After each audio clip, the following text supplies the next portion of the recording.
everybody. Welcome to Take the Black Live, the show where myself, Dan Selke, editor of WinterIsComing.net, and Cheryl Wassenaar, editor of Cultures.com, talk all things Game of Thrones, Song of Ice and Fire, fantasy, sci-fi, whatever else comes up in the process of our discussion.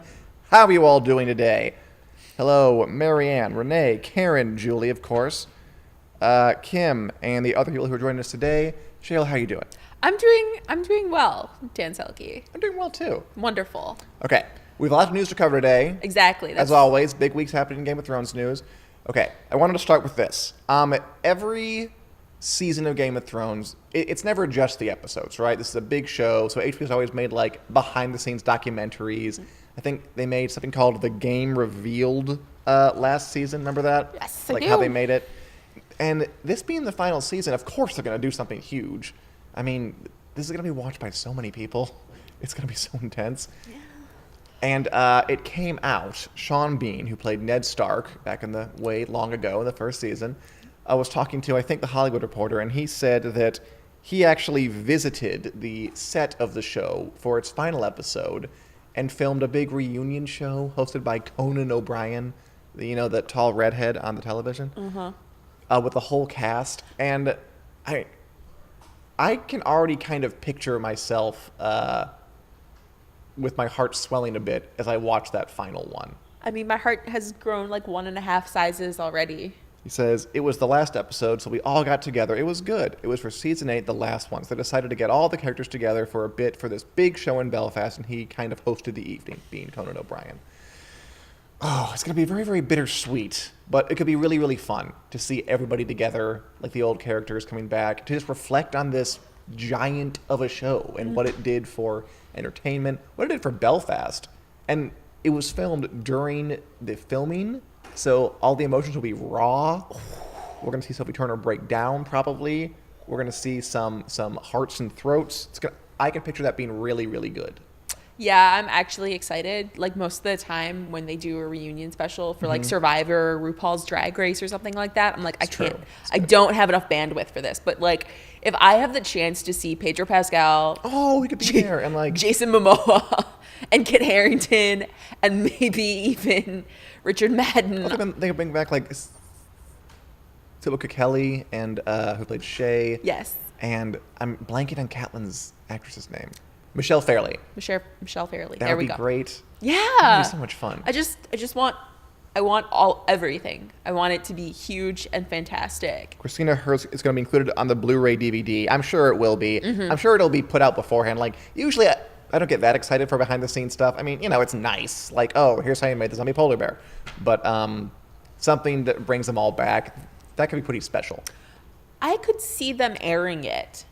I could too. You kidding? I would watch that. I would totally watch that. But I'm saying I could see HBO airing it. Maybe not directly after the finale, but maybe kind of the week after to kind of give one last. Or before. Huzzah. Maybe not before. Or in the middle. Yeah.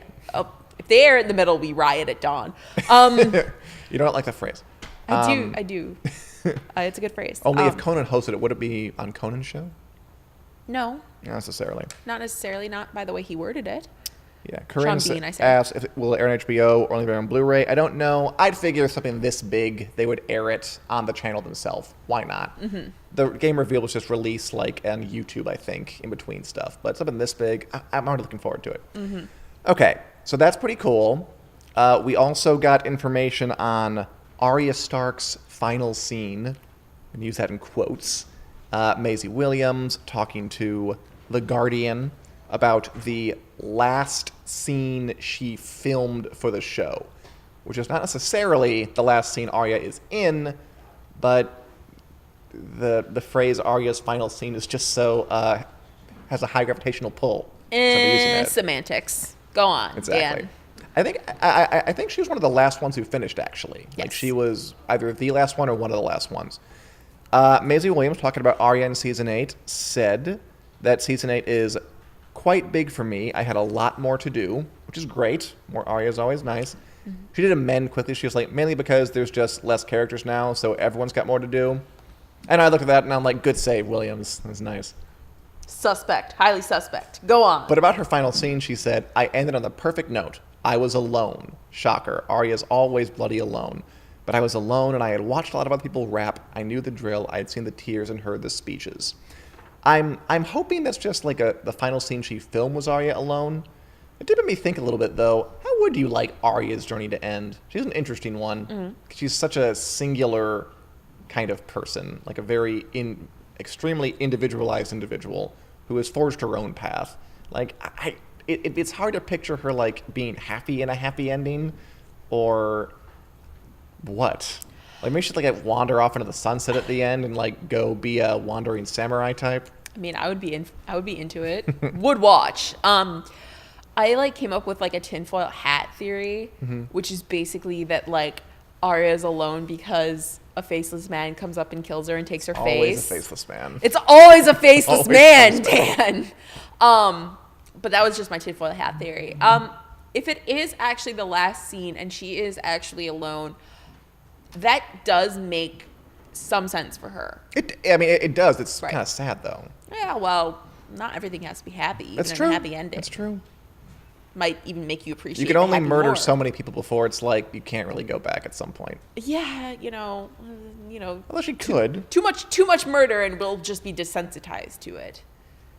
Same thing with happy too. Too much happy will just be desensitized. Ms. Davies Julie suggests that Arya's fate, she turns into a lady. LOL. That'd be funny. That would be actually funny. That'd be a twist. Put Maisie Williams in a dress. Hey, whoa! There is. We do love irony. You come back into thinking if that would happen, it comes back. That seems like a stretch. Yeah, but, a little bit. It could be fun. A little bit. Yeah, like honestly, of all the characters, she's one of the ones I have the most. I have the hardest time picturing how you end up. Yeah, I feel like Arya's not gonna have kind of the group ending so much as she's either gonna be dead or she's gonna be by herself in some way, shape, or form. Maybe she. I want her to alone. live because I really do like. She's just such an interesting, kind of unique kind of character. So I would like her to live, but yeah, it'd be hard to picture her. Like a happy ending for Arya isn't a normal happy ending. You know what I mean? She's at this point. She's been through too much, I think. Yes, and as Christina points out, they don't always film in order. So really, this is probably just this last scene that she filmed. But hey, it's her words, not ours. She used final scene. Yeah. I put this on her. Yeah. Okay. Let us have our tinfoil hats. All right. Perhaps you'll marry Gendry, Corinne suggests. I ship it. Some shipping. We're going to do a show about shipping. I find it so interesting. Okay. Okay, we should just research on that. Okay, next up, let's talk about the upcoming Game of Thrones prequel for a second. We know they're making... There's one that's, like, in production proper. HBO's making a Game of Thrones prequel about the Age of Heroes set thousands of years before Game of Thrones, the events of Game of Thrones. No one we know is alive. They have to be born. It's going to be about the formation of, like, really early Westeros. Children of the Forest are around. We got, like, ancestors of our characters. Like, there were still Lannisters. There were still Starks around. And a hot rumor came out from a site called Recapped, which is a celebrity gossip site that I normally wouldn't pay attention to. But they, like, had really accurate... They called all the castings for The Witcher. Like, they had, like, a bunch of articles that were like, this one's cast The Witcher, this one's cast The Witcher, like, weeks before it officially came out. So I'm like, I guess it's worth paying attention to. And according to this hot gossip site with a good track record, HBO has cast for its Game of Thrones prequel Naomi Watts in an unspecified role. Okay, personally, Cheryl, I mean, it's a rumor. It's a credible one, but it's a rumor. I love Naomi Watts. I have for a long time. I'm really into that. I loved her in Mulholland Drive. I thought she was the best thing about King Kong. I think she's just like 21 Grams. I think she's a solid, rock solid actress, but like not overexposed. So I think she would be a great choice for kind of any show. And she's English born, so she can pull up an English accent just fine. What do you think? I'm not going to gush to the same level. I did gush a bit. It was okay. Gushing is welcome. I'm a huge Naomi Watts fan. It's fine. Gushing is welcome, Dan. Okay. My big thing, I guess, is that this seems like a Sean Bean kind of casting. Yeah. Where she's the big name and then she's immediately going to die in the first season. It is possible. I mean, I will say, what I like about her, though, is that she's a name. She's not like a huge name, though. Did Sean Bean really have a huge name? When Lord of the Rings does a lot for you. Yeah, but it wasn't like he was the interesting part of Lord of the Rings. I don't know. A lot of people remember Born River. That's true. He wasn't the big guy. Yeah, you're right. Maybe I'm underselling Ms. Watts's star wattage a little bit. That pun was tortured, and you should feel bad. Called out to me. But I'd be into it. I think she's A, really good, and B, just kind of the right level of name. Because you don't want them to announce that they're going to put, like, Henry Cavill? Nicole Kidman in a role, even though I'm sure she'd be fine. It's just, like, to me, that's like a star, and that smells like stunt casting. Whereas someone like Naomi Watts, yes, she's a celebrity, she has a name, but she's always grounded in character work, and she's like an actress first, a star second, is what I kind of get with them, like her. Yeah. And I guess I'm in love with her because I'm really talking a lot about her. Like, it's okay. I think it's great. Okay. I support you. But that'd be fun. I'd be into it. Yeah, I'm into it. I don't want to say that, like, I want to preface this by saying I don't actually hate this casting. I'm just making goofy jokes. But yeah, I do think it could be really interesting to have her in there, and I think it's a good sign that we're getting rumors about women being cast. That's true. So I should point out, Recap is actually a really gross site that like reports on castings about whether they might take their clothes off, but it's also very accurate. So it was a weird walk. And now you've shared that with me and all of the people, the nice people who are watching this, Dan. Hey, they deserve the truth. Thanks. That's and where listening to it came from. On iTunes and Google Play and wherever you get your podcasts. Hey, they predicted it correctly. But yeah, like the underlying ethos was like, oh God, yeah, this is a little weird. That's a bit nasty. But the good news is Naomi Watts. That's the good news. Okay. Although, you know, right here, like, Julie says that Sean Bean was the reason she started to watch GOT. Like, I can't picture people, like, going into the Age of Heroes show being like, you know who I like? That Naomi Watts. I'm going to watch for her. Although I can now because of you. Because of me. Maybe you're right, but not before, right? That's a new thing. Yeah, that's a Maybe new I'm thing. wrong. That's It's more popular than I think it is. Okay, so that's my take on it, and I'm very happy about it, and I hope it comes true. I'm glad you have your take on it, Dan. Okay. All right. Next order of news. There's quite a lot today. I almost hesitate to talk about this because A Song of Ice and Fire fans have been jerked around so much. But what's one more? Yank my chain, Dan. The Winds of Winter. 6-book Song of Ice and Fire series. We all know what it is. We all know we're waiting for it. Maybe it'll come, maybe it won't, blah, blah, blah, blah, blah. And there's always going to be some kind of indicator like, oh, it's a new sign, it'll come out. Let's get our hopes up, and then nothing happens, and then we're sad. But here's another one of those, and we have to talk about it a little bit. There's an illustrator named Enrique Jimenez Corominas. He illustrates the Spanish editions of the Song of Ice and Fire books. He's done all the books before this.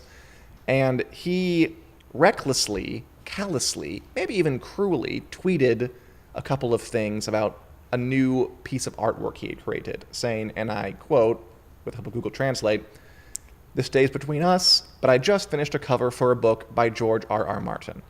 Now, obviously, that stirs up stuff. Fans get excited. They're like, oh, God, this could be it. When's the winter coming?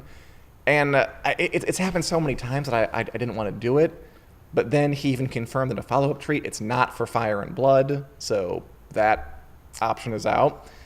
And I guess it could be like a wild cards thing, but he's never worked on wild cards before, and he's been doing these illustrations for like over a decade now.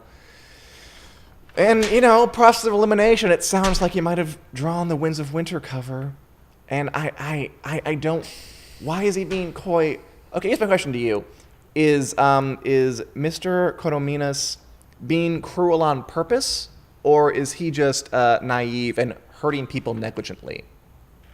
Probably the latter, but I can't say that with any definitive statement on that. I can't come down firmly and say no, he's terrible, or yes, he's just an innocent man who doesn't know what he's doing. Who's excited about his work and wanted to do a vague little tweet. I'm not sure why this is like the straw that broke the camel's back for me. Usually I could talk about this and not get angry about it, but I don't know. It's just like this one too many. See, I've just given up on. It's like, give me an announcement or don't give me anything. I'm tired of the little hints that might lead somewhere. I've just given up on ever reading Winds of Winter anyway, so join the dark side, Dan. Just let it go. have no standards, and then anything will beat those standards. Doug Johnson says, I live turtles. I like that. That's like a nice, simple ethos. Turtles are cool. Turtles are happy. They're not involved in teasing people and dangling little things ahead of them that they can't quite reach, like Mr. Coromines is doing to me. It feels like he's got the laser pointer and we're the cats. A little bit. This kind of sort of feelings that I didn't think I would have this strong feelings for. So what do you guys think about that? Are you into another prognosticating hint about when it might be coming, or are you like me and just you would rather not talk about following the breadcrumbs and would just rather have an announcement or not talk about it at all because frankly it's painful at this point? Or are you like me and have you given up entirely? There's got to be a more optimistic option here, but it doesn't seem like there is. Nope. Okay. This is take the black, not take the white. Good point. That's a good point. All right. Let's move on to our final topic before we bring on Josh Hill for a Song of Dan and Josh. Let's go beyond the wall for a second to talk about something not related to Game of Thrones because, you know, we, like you, have many interests, and they're not just Game of Thrones related all the time, although most of the time they are. And if you want to hear this podcast in audio form, by any chance, we are available on iTunes and Google Play. Okay, Cheryl. In other genre television news, the televised Marvel Netflix universe seems to be imploding. So Marvel and Netflix came up to make all these different shows. They had the Daredevil, they had the Jessica Jones, they had the Iron Fist, they had the Luke Cage, now they have the Punisher. And at one point, it seemed to me like they couldn't really miss with this. I mean, Marvel superheroes are the biggest thing in the movies for like the past 10 freaking years. What do you say? Like bigger than Star Wars altogether, put them all like end to end. Okay, I'll give you the last 6 years because it was the Avengers that really blew up. That's true. But, okay, pedantry aside, go on, Dan. Okay. Anyway, so that was happening. By the way, Julie, really good comment. Says like, I given up hope and hope I don't hear any more about it. And one day, surprise. Me too, Julie. I'd love that. But okay, back to Beyond the Wall. Okay. In the last like week and a half, they canceled Luke Cage, which starred Game of Thrones alum. Help me. Iron Fist, and it was Finn Jones. Sorry, yes. They canceled Iron Fist, starred Game of Thrones alum Finn Jones. That was propping me up. And then this past weekend, they canceled Luke Cage, which is one of their, I assume, buzzier shows. So these two things go in the span of like 7 days. What is happening? Thanos snapped his fingers. I didn't write that joke. Somebody on Twitter wrote that joke. I didn't write that joke. Oh, that's funny. But I like it's that. really That's a good funny. one, yeah. It's hard to say what exactly happened. I've seen reports from like Business Insider that said that Luke Cage especially had kind of a fall in social interactions. I saw that too, yeah. That they both, Luke Cage and Iron Fist, both had way lowered social interactions from first, second season. Okay, but nobody liked Iron Fist. Well, if that's like an actual reason to cancel, that's distressing. That means like your ability to stay on the air is dependent on how people tweet about you. That's scary. I mean, the problem is we don't have any actual viewership numbers. No, we never do. For Netflix. That is their big thing. They don't actually release those numbers. That's their thing. They're cagey and secretive. Yeah, well. But Iron Fist was not as surprising because No, it wasn't. nobody liked Iron Fist and Danny Rand is a weenie. But Luke Cage was a little more surprising. It did see a decline in quality from what I read from season 1 to season 2. Sure. But at the same time, it was still kind of an interesting show that was doing something different from all of the other Marvel Netflix shows. It seemed buzzier. Yeah, a little bit buzzier. I feel like when you talk about the Marvel Netflix shows, it's always like Daredevil, Jessica Jones, 1, 2, because Daredevil's the most established. Definitely. And it is the one that has the most following. That's true. And Jessica Jones had probably the strongest first season. I'd agree with that, yeah. And I feel like I'm going to get some arguments in the comments about this. But please argue away with me. It's fine. Oh, no. I'm on your side there. That was the strongest first season. It's fine. It's fine. But I say this even though I'm a huge Daredevil stan. And so Luke Cage and Iron Fist always felt more like afterthoughts anyway. Yeah, a little bit. A little bit. And it kind of sucks because like I said, Luke Cage was doing something interesting. But it's also kind of weird that it's happening now with all of what's going on with Disney. Yeah, and the Fox deal. That raises my antenna a bit. Yeah. I'm sure just the fact that they're kind of the lesser of the shows and that they probably just weren't watched as much. Mm-hmm. But also, I can't look at the fact that it involves Disney and Marvel and Netflix and not think somebody's putting pressure on somebody to end this because maybe Disney, which is now making its own streaming service, doesn't like the idea of its properties, because Disney owns Marvel, being exposed somewhere other than Disney's streaming service. Yeah, I mean, it's a possibility. We can't say it for certain, of course. Because they don't tell us anything. Well, yeah, they don't tell us anything. Although... Not that we're entitled, but aren't we entitled? A little bit entitled. But also what comes to mind is how Netflix is raising a bunch of new money in debt to continue to produce content. $2 billion more dollars, I want to do. Yeah, $2 billion. $2 billion, yes. No, that's a real number. And, you know, at this point, they might be asking, is it worth throwing more money at something that's not going to pull in quite as many eyeballs? Like with, you know, Daredevil and Jessica Jones, even though Daredevil hasn't been announced to get a season 4 yet, like they seem to have established a stronger following than either Iron Fist or Luke Cage. So I can see where Netflix might be like, okay, it's time to cut the cord. And they kind of already had started it by getting really, really cagey, even for Netflix, about the Defenders getting a second season at some point. Yeah. So that can't have done spectacularly well. It didn't. So I think they're realizing that, you know, not every Marvel property is instantly a sure hit. I think you're probably right. And, you know, I mean, again, it's a little surprising just because, you know, Marvel can do no wrong in one sphere of entertainment. And here, apparently, things aren't going exactly as planned. Yeah, Marvel has always been better at the movies side of things over the TV, or at least in the current era. You know, Agents of S.H.I.E.L.D. has lasted several seasons at this point, but now it's a summer-only show. Agent Carter got canceled after 2 seasons. That's a good point, yeah. Humans was a dumpster fire. So, oh, God, it was. So, yeah, I think it's not as surprising. Luke Cage is still a little more surprising, but Iron Fist not so much. Okay, I think we solved it. We've done it. And at this point, thanks, guys, for watching. We're now going to bring on Mr. Josh Hill for A Song of Dan and Josh. Mm-hmm. And before that, enjoy this commercial where I talk to you about Wick Club, an exciting opportunity for you to get even more A Song of Fire Game of Thrones content. See you in a couple of seconds. Oh, Ned Stark, will you ever learn? Oh, sorry, I didn't see you there. I'm Dan Selke, the editor at winteriscoming.net, your one-stop shop for all things Game of Thrones, A Song of Ice and Fire, and genre fiction in general. We here at Wick love bringing you news, reviews, and editorial content, and we're going to keep doing all that stuff. However, for the especially hardcore among you, we're going to start offering even more. Welcome to the Wick Club. The Wick Club is a Patreon-funded effort to provide fantasy and sci-fi fans with even more Wick content. You can join at several levels. For $1 a month, you can enter into monthly swag giveaways and get to read extra columns. At $4, you'll get to watch extra episodes of Take the Black Live, our weekly chat show, with topics chosen by you. Please be gentle.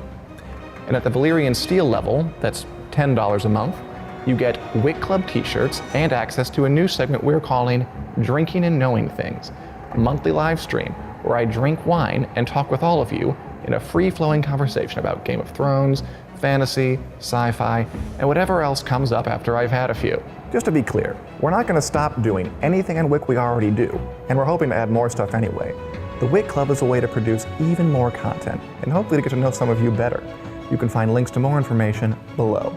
We hope to see you in the Wick Clubhouse. Valar Morghulis, bottoms up, and thanks for watching.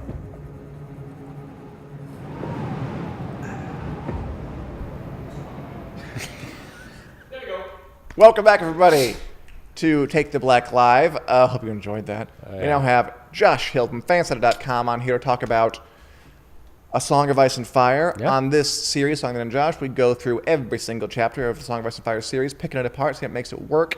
And we are nearing the end of the first book in the series, A Game of Thrones. We have like a couple chapters left. And we're here to talk about Tyrion 9, the last Tyrion chapter. Yeah. 9's a lot of Tyrion chapters. What do you say, Josh, to your fans? Well, hello, first of all, everybody. Thanks for joining us. Julie says good day. Good day. Good day. G''D'. Good day. She's from Australia, isn't she? Yes. I didn't want to do the Australian thing because I thought that might be offensive to Julie. So, shrimp on the barbie and all that.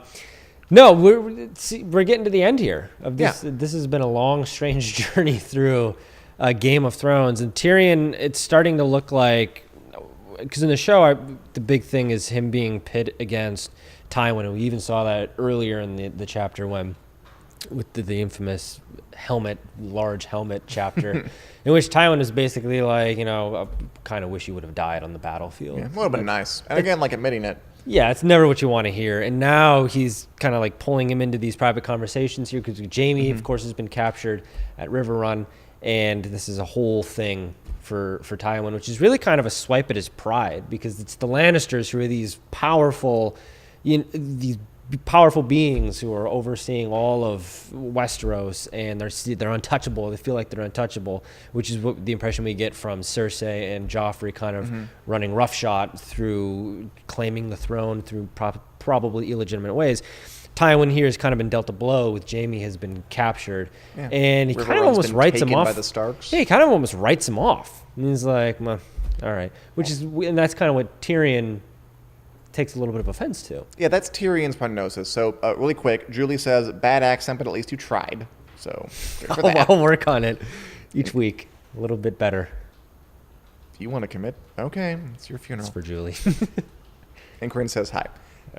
Yeah, let's talk about that moment. Yep. So this chapter is kind of after their battle, after Tyrion, after the Lannisters have defeated Robb Stark's or Roose Bolton's kind of auxiliary army. Yeah.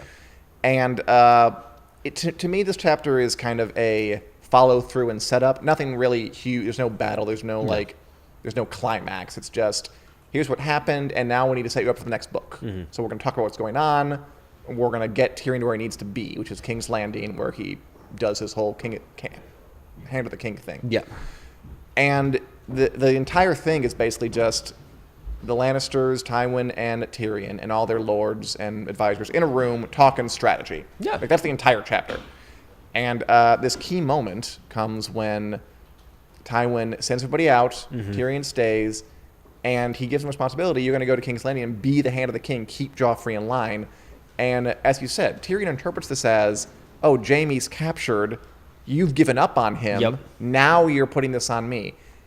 Do you buy his interpretation? Because there was a part of me that said, maybe Tywin honestly thinks you showed some promise. Like Tyrion had the right point when he broke his cup on the ground and just pointed out, look, we're not going to make peace with the Starks even though they're winning. Yeah. Joffrey killed Ned. That was stupid. It can't be done. And he makes some good points there. And he survived the battle. I wonder if Tywin is actually a little impressed with Tyrion, that he managed to get through the Vale without dying. And he recruited a bunch of Vale tribesmen who now has a little private army. Tyrion's done some cool stuff in the past. And Tyrion jumps to the conclusion of, oh, you've given up on Jaime, so you're going to do this to me. But a part of me wondered, is that just your daddy issues talking? Maybe he actually does think you are worth more than being a drunk punchline machine. I don't believe it at all for a second because okay. I'm fully with Tyrion on this one in that Tywin has not demonstrated any sort of behavior that would suggest that he's going to be like, you know what, maybe my imp son, who I'm habitually embarrassed about, is coming around and I'm going to be the good guy. There's such a coldness to Tywin that I wouldn't believe that.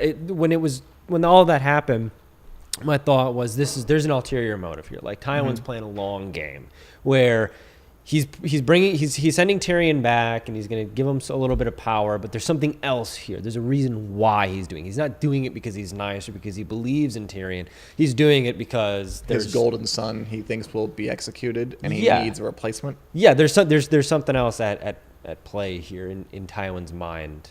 I disagree. I actually think that I don't think Tywin is going to be warm. That's just not him. I think he sees Tyrion can have some use and might as well be made use out of him.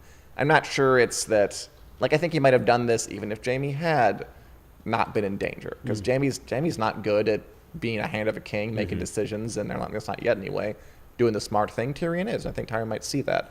I kind of like the interpretation that Tyrion is screwing himself a bit and jumping to the worst conclusion. I'm not saying Tywin likes Tyrion. He doesn't. Yeah. I mean, that's clear.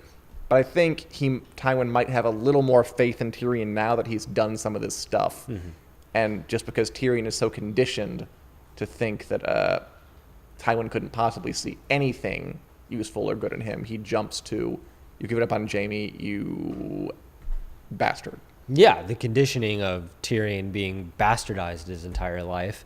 And it ties into the theme we talked about with Daenerys in the previous chapter about how these characters who are supposed to be smarter than everybody else or thinks they're smarter than everybody else are falling into these very normal-ish tropes where Tyrion's a smart guy, but he's not bigger than holding this grudge where, he's so right about everything. He's like, I'm absolutely right about this Tywin thing, which ultimately he may be wrong about. So I kind of like these flaws that the characters can't see within themselves because they're supposed to be these perfect people in these stories. Right. And even someone as smart as Tyrion has cracks in himself that he can't see. Oh, absolutely. I totally agree with that. By the way, Kimberly says that Tyrion is a great chess player, more treated all the Lannisters. Meant chess, but fun typo, as has been pointed out. And Fatma never understood Tywin's irrational hatred for Tyrion. Yeah, it's rough. I mean, I think I do, and we'll get into it. Like, Tywin's just so big on pride and looking respectable, and just he sees a dwarf son as just like an embarrassment. Like, it's not going to happen. But or perhaps Tyrion's right. Maybe if it's what I have, then I'll have to go with it. And the dad issues come up again in and I think a much more clear way at the end of the chapter when Tywin gives Tyrion, it's an important job. He is sending him to King's Landing to make sure Joffrey doesn't do anything else that's really dumb, like execute any more hands of the king, which is why we're in this situation. Like, that's a big job. That he's gonna mind the king. He's gonna have power. He's gonna be able to. He says if Varys or Littlefinger or Pycelle step a line, kill them. Like, he's given a license to kill. Like, he's given him power. But the one thing he says, do not take that whore to court. Do not take Shae with you. And the last line of the chapter is, of course, Tyrion going up to Shae and saying, hey, we're going to King's Landing. So Tywin gives Tyrion all this power and tells him, you can have it, but do not do this one thing. And Tyrion immediately does it. Why? Because he's Tyrion. That's his thing, the daddy issues. I kind of like that. That's Tyrion's personality. And again, kind of ties into this thing where he can be this character who is, more often than not, the smartest character in the room, and also have these just horribly, juvenile and immature behaviors and ways of acting. So I didn't hate it. I ultimately know what happens. So exactly. And we know that this does end up being, like, Shae ends up testifying against him. Like, it dooms him. And it inspires his big confession, which gets him into the trial by combat, which makes him leave the city, and blah, blah, blah. Like, he would have been better not taking her to court. But it's like, because his dad told him not to, he just can't help it. He has to. He cannot obey his dad. It's not in him. He hates him too much. They're too complicated. And I just love it, Josh. I love their relationship. I think it's really so messed up and twisted and weird, and like no one likes each other, and it's all kinds of gooey and complicated. This is a great example of that. Does Tywin die on the pooper in the book? Okay, they didn't invent that. I didn't know if they invented that for the show or not. So no, that's not something you just like pull out in your writer's room meeting. No, that was definitely there. It's very similar to how. Well, that's the perfect, and then there you go. That's the perfect way for that relationship to end too. It's literally a crappy relationship that ends on the crapper. So I will tell you to pay attention to Shae though, because she has basically the same role, but she's pretty different in the books. Her attitude's very different, and we'll see how that goes going forward. Beyond that, this chapter is again, like I said, mostly follow through and setup. Like it's these people talking about what happened. Like the first third of it is just them talking about a battle we do not see, where Robb Stark kind of cuts around where they were fighting, goes to River Run, where Jaime was trying to besiege it, and breaks the siege, captures Jaime, and we saw a little bit of that, but not most. Do you think... Oh, and we also learned that Renly has married Marjorie. Do Do you think we should have seen any of that stuff? Because it's pretty big events. Like, Renly's saying, I'm king. Like, that's a big deal. That could be a big enemy. Yeah. And, Robb Stark comes in and smashes Jaime and smashes the Secret River Run. I kind of like... That could have been a fun thing. Yeah, well, I don't disagree, but I kind of like the idea of this being hearsay, like whispers coming back to these powerful people who are then becoming paranoid by what they're hearing. Renly is a threat to the throne. You've got Robb in the north doing these things. And instead of seeing them, it's like the old horror trope where it's more devastating to not see somebody killing somebody off screen, and hearing them scream is more brutal than actually seeing them killed on screen. This is that same thing where it's Tywin hearing these things, and by default us hearing it through him, instead of seeing it, we're imagining this paranoia more vividly because all these things are happening. We don't know what's true, what's not, how close these things are to happening, how truly important they are, and it kind of feeds into this feverish paranoia of probably what Tywin feels all the time, being that this one of the most powerful people in Westeros. Yeah, I like it too. I like it too because it keeps the book from sprawling. Yeah, like George R. R. Martin said that the reason he did it that way is because he already gave you a battle from up close with Tyrion, and again the spike of the horse. Yeah. He gave you a battle of Catelyn watching it, and he's like, okay, now we'll do one that's just off screen, and off screen, whatever you want to call it, and that'll be 3 kinds of battles, 3 different ways, which keeps it snappy. Yeah.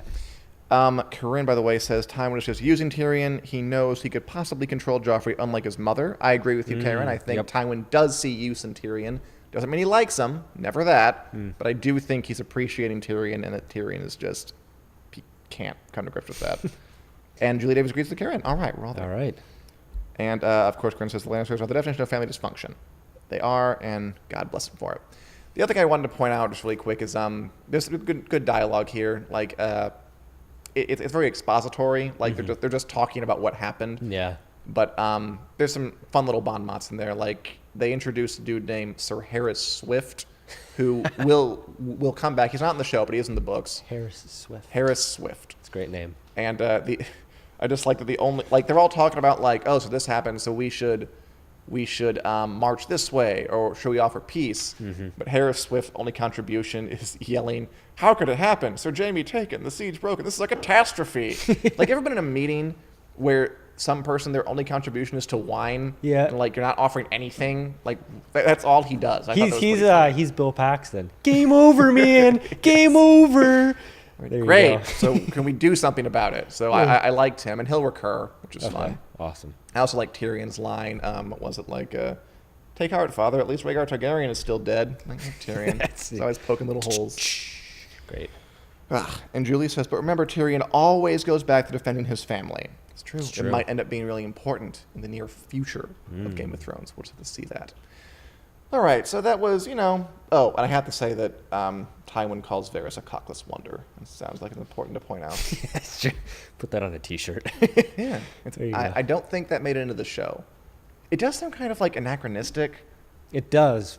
I wish that you could have eulogized them, kind of the slow motion at the Oscars where they have the picture and then just put that quote up there. That's the last thing that he said.